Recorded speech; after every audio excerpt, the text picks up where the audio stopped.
ನಿವೃತ್ತ DG and IGP Om Prakash ಅವರ ಬರ್ಬರ ಕೊಲೆಗೆ ಸಂಬಂಧಪಟ್ಟ ಹಾಗೆ ಮತ್ತಷ್ಟು ಇಂಟ್ರೆಸ್ಟಿಂಗ್ ಅಪ್ಡೇಟ್ಸ್ ಗೊತ್ತಾಗ್ತಾ ಇದೆ. ಇಂಟ್ರೆಸ್ಟಿಂಗ್ ಅಂತ ಯಾಕೆ ಹೇಳ್ತಾ ಇದೀವಿ ಈ ಕೊಲೆ ವಿಚಾರವಾಗಿ ಅಂತ ಅಂದ್ರೆ ಅವರ ಪತ್ನಿ ಆ ನಂತರದಲ್ಲಿ ನಡೆದುಕೊಂಡಿರುವಂತ ಅಥವಾ ತೋರಿಸಿರುವಂತ ನಡವಳಿಕೆ ಏನೇನದು ಮುಂದೆ ಇಡ್ತಾ ಹೋಗ್ತೀವಿ ಆ ಡೀಟೇಲ್ಸ್ ಎಲ್ಲ.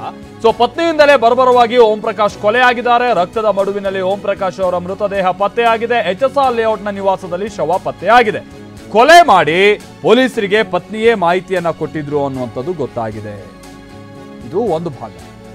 ಸೊ ಕೊಲೆ ಯಾಕಾಯ್ತು, ಆಮೇಲೆ ನಾನು ಆಗ್ತಾನೆ ಹೇಳಿದಾಗೆ ಇದೇನು ಅವ್ರ ಕುಟುಂಬದವರಿಗೆ ಅವರ ಆಪ್ತ ವರ್ಗಕ್ಕೆ ಇದೇನು ಬಹಳ ಶಾಕಿಂಗ್ ವಿಚಾರ ಅನ್ನುವಂಥದ್ದು ಏನು ಬಹುಶಃ ಅವ್ರು ಕನ್ಸಿಡರ್ ಮಾಡೋಕ್ಕಾಗಲ್ಲ ಅಂತ ಕಾಣಿಸುತ್ತೆ. ಯಾಕೆ ಅಂತ ಅಂದರೆ ಹೀಗೊಂದು ರೀತಿಯಾಗಿ ಆಗ್ಬೋದು ಅಂತ ಇದು ನಿರೀಕ್ಷೆ ಮಾಡಿದಂಥ ಸಂಗತಿಯೇ ಆಗಿತ್ತು. ಅದಕ್ಕೆ ಕಾರಣ ಇವರಿಬ್ಬರು ಪದೇ ಪದೇ ಗಲಾಟೆ ಮಾಡ್ಕೊಳ್ತಾ ಇದ್ದಂಥ ರೀತಿ, ಅವ್ರ ಕುಟುಂಬ ಆಮೇಲೆ ಆಪ್ತ ವರ್ಗ ಇದನ್ನೆಲ್ಲ ಸರಿಪಡಿಸೋಕೆ ಮಾಡಿದಂಥ ವಿಫಲ ಪ್ರಯತ್ನ, ಆಮೇಲೆ ಕಳೆದ 3 ದಿನಗಳ ಹಿಂದೆ ಸ್ವತಃ ಅವ್ರ ಪತ್ನಿನೇ ಒಂದು ಗ್ರೂಪ್ನಲ್ಲಿ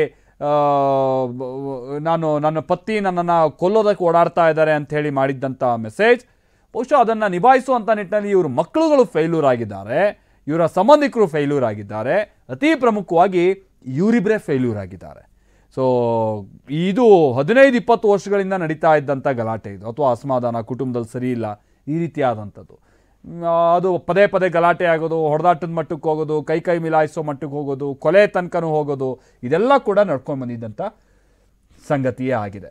ಬಹುಶಃ ಹಾಗಾಗಿ ಅವರ ಕುಟುಂಬದವರು ಇವ್ರು ಯಾವಾಗಲೂ ಇವ್ರದ್ದು ಇರೋದೆ ಸರಿ ಹೋಗ್ತಾರೆ, ಅಥವಾ ಇವ್ರದ್ದು ಏನು ಸರಿಪಡಿಸಿದ್ರು ಇದೇನು ಸರಿ ಹೋಗಲ್ಲ ಅನ್ನುವಂಥ ರೀತಿಯಾಗಿ ಯೋಚನೆಯಲ್ಲಿದ್ರೋ ಗೊತ್ತಿಲ್ಲ, ಹೀಗಾಗಿ ಹೋಗಿದೆ.